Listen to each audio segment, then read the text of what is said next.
안녕하세요. 30대 초반의 직장인 여자입니다.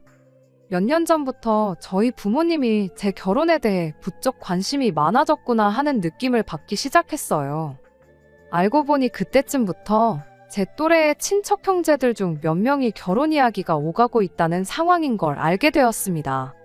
제 주변 친구들 중에 벌써 결혼한 친구들도 몇 있기는 했는데 그때는 아무 생각 없었는데 부모님이 제 결혼에 대해서 보채기 시작하니 언젠가부터 그게 그렇게 부담감이 느껴지더라고요. 대학 들어갈 때는 친척들 중 누구는 어디 대학 붙었다더라 하는 이야기로 부담을 느꼈고 저도 적당히 괜찮은 대학 들어간 뒤에는 취직 자리를 두고 어느 회사에 갔다더라 하는 이야기로 부담을 느꼈어야 했어요. 제법 괜찮은 회사 들어가게 되면서 이제는 더 이상 친척 형제들과 비교당하는 일은 없겠구나 싶었는데 이제는 결혼을 가지고 똑같은 스트레스를 받아야 하나 싶더라고요.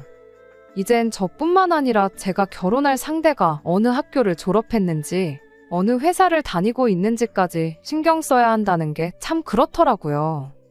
저한테는 오래 만난 남자친구가 있긴 했지만 결혼을 전제로 연애를 하고 있던 게 아니다 보니 저희 집에서 결혼은 언제 하느냐 하는 등의 이야기가 오고 간다는 걸 꺼내기가 참 힘들었었지요. 그런데 남자친구도 저랑 별반 다를 것 없는 상황이었나 보더라고요. 남자친구는 올해 35인데 회사 생활도 오래 했고 직급도 이제 대리를 달아서 집에서 안 그래도 결혼에 대해서 스트레스를 주고 있다는 사실을 전해왔어요. 그렇다 보니 자연스럽게 저와 남자친구 사이에서 결혼에 대한 이야기를 주고받기 시작했던 것 같아요. 그리고 그렇게 서로를 양가 부모님께 인사시키고 하는 상황까지 발전하게 되었지요. 서로를 양가에 인사시킨 이후로는 특히 제가 남자친구와 남자친구 부모님까지 같이 해서 가끔씩 외식을 하거나 어디 교회로 같이 놀러 가거나 하는 일이 있었어요. 그때는 마냥 좋은 분들이시구나 생각했는데 본격적으로 결혼 이야기가 오가기 시작하니 결혼은 현실이라는 말이 와닿기 시작했네요. 얼마 전 일이었는데 남자친구가 큰 집에 가족 모임이 있다고 저보고 같이 거기를 다녀오자는 이야기를 해왔어요. 이미 양가 부모님께는 인사가 끝난 상황이니 이참에 다른 집안어른들께도 저를 소개시키고 싶다. 뭐 그런 취지로 꺼낸 이야기라 하더라고요. 남자친구 부모님도 은연중에 너네 결혼하면 이런 식으로 이야기를 꺼낼 때가 있었고 저희 부모님도 남자친구가 나온 대학이나 직장이나 뭐 하나 빠지는 곳이 없다며 마음에 들어 하셨기도 해서 아마 이렇게 언젠가는 결혼을 진짜로 하게 되겠다는 생각을 가지고 있었던 것 같아요. 그래서 남자친구 말 맞다나 미리 얼굴 도장 찍어놓는 것도 나쁘진 않겠다 하는 생각이 들었고 거길 따라가기로 했던 게 화근이 되었습니다. 너무 갑작스러운 제안이었다 보니 날짜를 조정하는 게 쉽지가 않았어요. 남자친구는 이미 회사에 이야기해서 월차 신청을 해놓아 문제가 없는 상황이었는데 저의 경우에는 사전에 이야기된 게 아니다 보니 어쩔 수 없이 아쉬운 소리를 해야 했습니다. 그런데 회사에서 친하게 지내던 직장 선배가 제 상황을 듣고는 저보고 거길 왜 가냐고 물어왔어요. 아직 결혼한 것도 아닌데 뭐하러 벌써 며느리 노릇을 하러 가느냐고 한마디 하더라고요. 그 직장 선배는 벌써 결혼한 사람이고 시댁 식구하고 안 좋게 지내는 걸 알고는 있었는데 남자 쪽 가족들하고는 적당히 거리 두고 안 볼 수 있으면 최대한 안 보는 게 수라는 식으로 말을 해올 때 저도 순간 아차 싶기는 했습니다. 그런데 지금 와서 생각해보면 그 경고를 무시하고 남자친구 큰 집에 따라갔다 온 게 정말 잘했다는 생각이 드네요. 회사에서는 그날 하루를 전부 다 빼줄 수는 없고 대신 퇴근을 조금 일찍 할 수 있게 조정해주겠다고 했어요. 대신 뭐 반차도 안 쓰게 해주고 제 사정을 좀 봐주기로 했고요. 회사에서 진행 중인 프로젝트가 있는데 제가 주축으로 진행하던 일이기도 했고 마침 그날이 다른 회사 직원들까지 같이 미팅에 참여하기로 되어 있어서 더더욱 그날에 월차를 쓸 수가 없었습니다. 남자친구에게는 늦지 않게 도착하겠다 말하고 주소를 받아놨는데 제가 따로 출발해서 늦지 않게 도착하겠다는 그 말을 잘 못 알아들었었나 보더라고요. 바쁘게 회의를 끝내고 조금 이른 퇴근을 하고 부랴부랴 출발을 했는데 전화기를 보니 남자친구한테 어디냐, 어딘데 아직도 연락이 없냐 하면서 전화에 문자까지 잔뜩 보내놨더라고요. 미팅 때문에 전화기를 신경 쓸 겨를이 없어서 연락을 다 놓쳤던 건데 아무튼 남자친구한테 지금 출발한다고 전화를 몇 번이고 했는데 전화를 안 받길래 뭐 급한 척 하더니 급한 게 아닌가 싶기도 하고 아니면 거기서 바쁜가 싶기도 해서 별 신경 쓰지 않고 저는 저대로 출발을 했습니다. 그렇게 남자친구 큰 집에 도착을 했네요. 서두른다고 했지만 평소 퇴근 시간보다 조금 일렀을 뿐이지 한참 차가 막힐 시간이라 예상한 시간보다 더 늦게 도착을 했어요. 도착하고 나서도 남자친구가 전화를 안 받으면 어쩌나 걱정을 했는데 다행히 도착하자마자 남자친구한테 어디냐고 연락이 왔네요. 집은 주택이라 찾기가 쉬웠어요. 마당도 넓고 식구가 몇 명이나 온 건지 집 주변부터 해서 차가 잔뜩 주차돼 있고 집안에서 웅성대는 소리가 바깥까지 들릴 정도로 시끌벅적하니 안 봐도 이 집이겠구나 싶었습니다. 주차하고 차에서 내리니 때마침 남자친구가 저를 데리러 나왔더라고요. 그런데 표정이 뭔가 안 좋아 보였어요. 한참 바쁘게 일하다 온 사람한테 고생했다는 말이 먼저가 아니고 저보고 너무 늦었다면서 음식 준비하는 거 하나도 못 도왔으니 정리할 때는 꾀부리지 말고 열심히 하라고 핀잔을 주더라고요. 그때 직장 선배가 한 말이 머릿속을 스쳐 지나갔네요. 아직 결혼도 안 했는데 며느리 노릇 하러 가냐던 그 말이 말이에요. 나 손님으로 오는 거 아니었냐. 내가 왜 음식 준비며 뒷정리를 해야 하느냐 따질 새도 없이 남자친구가 저를 데리고 다니며 집안어른들한테 저를 인사시키기 시작했어요. 식구가 엄청 많아서 누가 누군지 기억도 못하겠고 아까 본 사람이 지금 본 사람 같고 정신이 없는데 남자친구 큰어머니라고 하는 분이 바빠 죽겠는데 인사 같은 건 나중에 하면 되는 거 아니냐며 저보고 와서 상 차리는 거나 도와달라고 하는 겁니다. 남자친구는 그러세요 하고는 저를 두고 친척 어른들이 따로 모여 있는지 시끌시끌한 방 안으로 휙 가버리더라고요. 주방에 있는 친척분들한테는 인사도 제대로 못 드렸는데 얼떨결에 붙잡혀서 음식 나르는 걸 도와줬어요. 남자친구가 기어코 친척분들한테 저를 소개시키고 싶다고 해서 애써 우리 회사 사람들은 물론이고 타 회사 사람들한테까지 양해를 구해가며 억지로 시간을 내가지고 먼 길 운전까지 하고 와서 내가 생전 처음 보는 사람들 집 주방에서 뭘 하고 있는 건가 싶었습니다. 남자친구가 음식 준비 하나도 못 도와줬으니 눈치 보라고 했던 그 말도 계속 머릿속에 맴돌고 그런데 가만 보니까 주방에서 음식들 하나씩 해다 날르는 건 온통 여자들 뿐이었고 남자친구를 포함한 남자 식구들은 전부 그 시끌시끌한 방에 모여서 하고 있던 게 먼 해외 스포츠 경기를 보고 있었습니다. 몇 개나 붙여놓아 거실을 꽉 채운 밥상은 이미 다 준비가 되어 있던 상황이었는데 그 집구석 여자들은 한 명씩 돌아가면서 그 방 앞에 기웃거리면서 식사 준비됐다, 진지 드시라 하면서 눈치만 보며 차려놓은 밥도 못 먹고 가만히 앉아있더라고요. 그놈의 해외 축구 경기가 뭐라고 한국 선수 한 명 나오지 않는 경기를 두고 누가 더 잘하네 마네 하면서 아주 축구 감독인 것 마냥 지들끼리 토론을 하고 있더라고요. 나와서 밥 먹으라고 한 명씩 돌아가면서 사정을 하다시피 하는데도 듣는 둥 마는 둥 하면서 지들끼리 저렇게밖에 못하냐며 TV 속 축구 선수한테 열을 올리고 있는데 그 꼴이 참 어이가 없었습니다.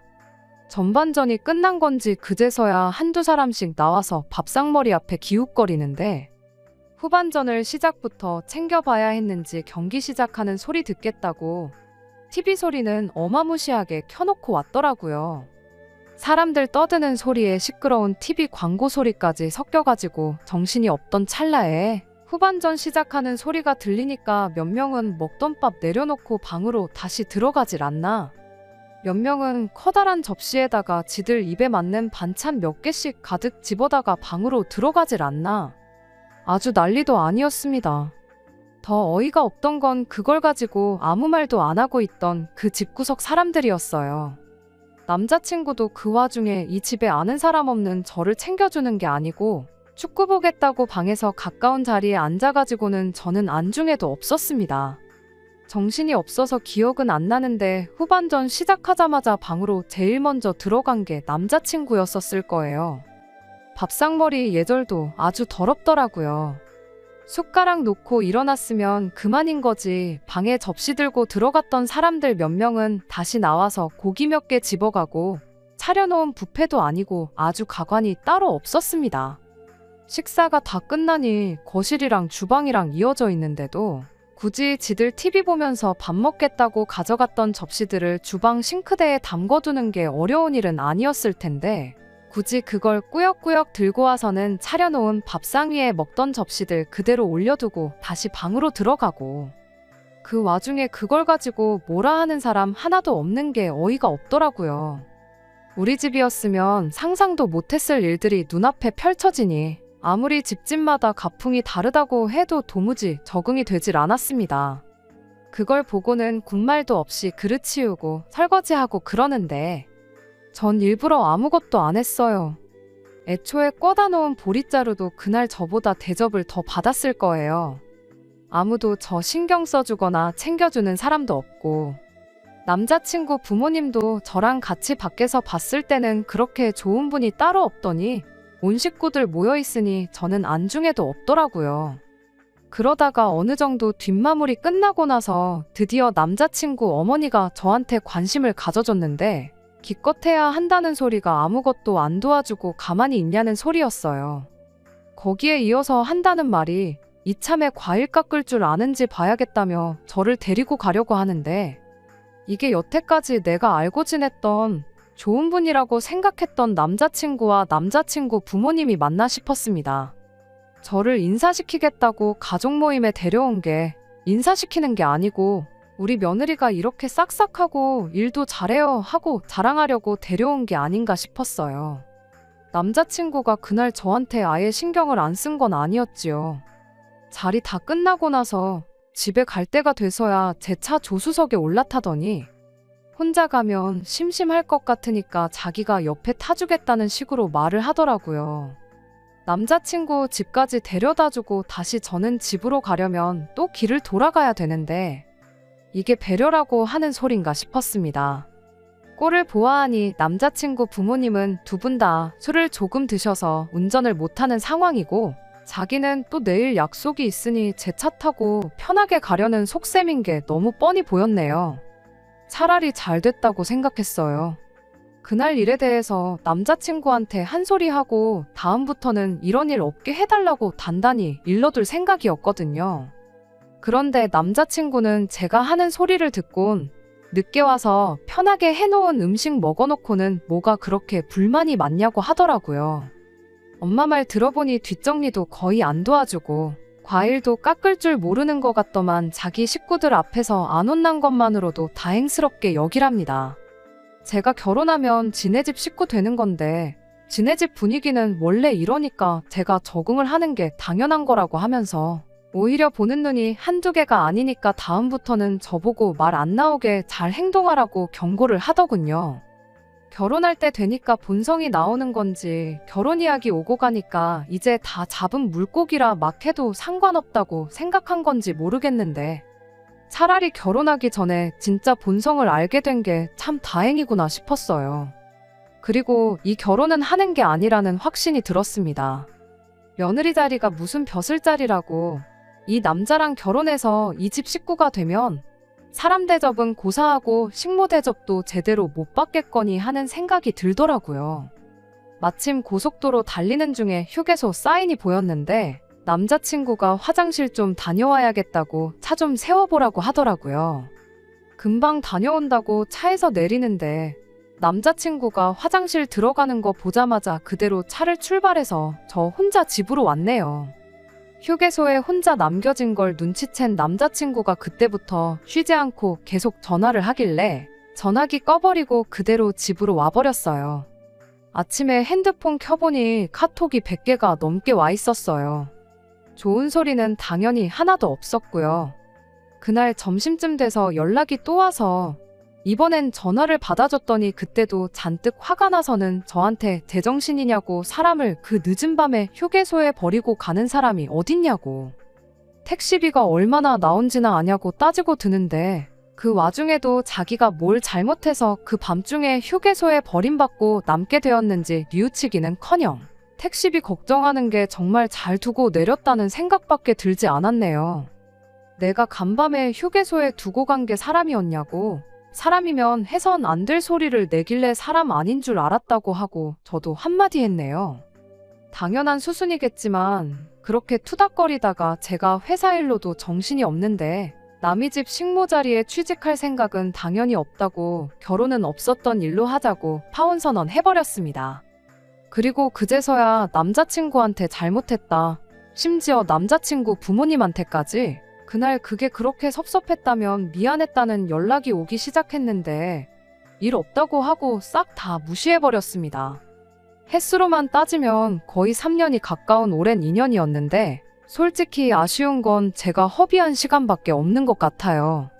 결혼도 하기 전에 남자친구 집도 아니고 큰 집에 며느리 노릇하러 가는 것도 아닌데 뭐하러 가냐는 직장 선배 말도 일리가 있지만 정말 잘 다녀왔다고 생각합니다. 직장 선배는 똥인지 된장인지 찍어 먹어봐야 아냐는 투로 한 말이겠지만 솔직히 그 전까지는 구분할 수 없었거든요. 정말 된장하고 똑같이 생긴 똥이었으니 찍어 먹어보고 알게 된 게 저의 경우에는 오히려 다행이라고 볼 수 있는 것 같아요. 된장인 줄 알고 결혼했는데 알고 보니 진짜 똥이었던 것보다 더러운 꼴 보더라도 직접 겪어보고 진짜 정체를 알아낼 수 있었던 거니 말입니다. 이번 파혼을 계기로 부모님하고도 대판 싸우게 되었어요. 말씀드렸던 것처럼 저희 부모님이 남자친구를 꽤나 좋게 보고 있던 게 이유였습니다. 특히나 그 와중에도 한다는 소리가 그래도 아쉽다고 하면서 남자친구 나온 대학교도 대학교고 다니고 있는 회사도 대기업인데 친척들 중에서 제가 제일 시집 잘 가는 거나 마찬가지였는데 그걸 제 손으로 내치고 왔다고 불만인 듯이 이야기를 하셨거든요. 그 말이 너무 서운해서 그동안 속으로만 눌러 참고 있던 말들을 다 쏟아내고 말았네요. 앞으로 내 평생이 걸린 일이나 마찬가지인데 그깟 친척들한테 자랑거리 몇 개 할 거 없어진 게 그렇게 아쉬우셨냐고. 대학교도 취직할 때도 정말 부담스러웠는데 친척 형제들하고 비교하는 거 그거 너무 지긋지긋하니 그만 좀 하시라고요. 평생 부모님께는 싫은 소리 한 적 없는데 그때만큼은 참을 수 없었습니다. 그런데 다 뵙고 나니 너무 속이 후련했어요.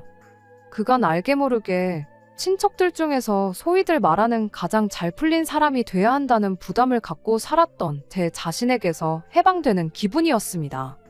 부모님하고는 그렇게 대판 싸웠지만 오히려 전화위복이 되었어요. 부모님께서는 제가 그렇게 부담을 느끼고 있는 줄 몰랐다며 저한테 미안하다고 사과를 해오셨고 앞으로는 그런 거 상관없이 평생 제 편에 서주겠노라는 말을 들었으니 말입니다. 파혼했지만 오히려 저한테는 모든 게 다 잘 풀린 것 같아요. 그간 열심히 살아온 보상을 받는 건지 아니면 운이 따라주는 건지는 아직도 잘 모르겠지만 적어도 앞으로는 진짜 제 인생을 살 수 있는 계기가 된 것 같아서 요즘은 자다가도 콧노래가 나오네요. 끝까지 들어주셔서 감사합니다. 오늘의 사연은 여기까지입니다. 구독과 좋아요, 알람 설정 부탁드리고 더 좋은 사연으로 다시 찾아뵙겠습니다. 감사합니다.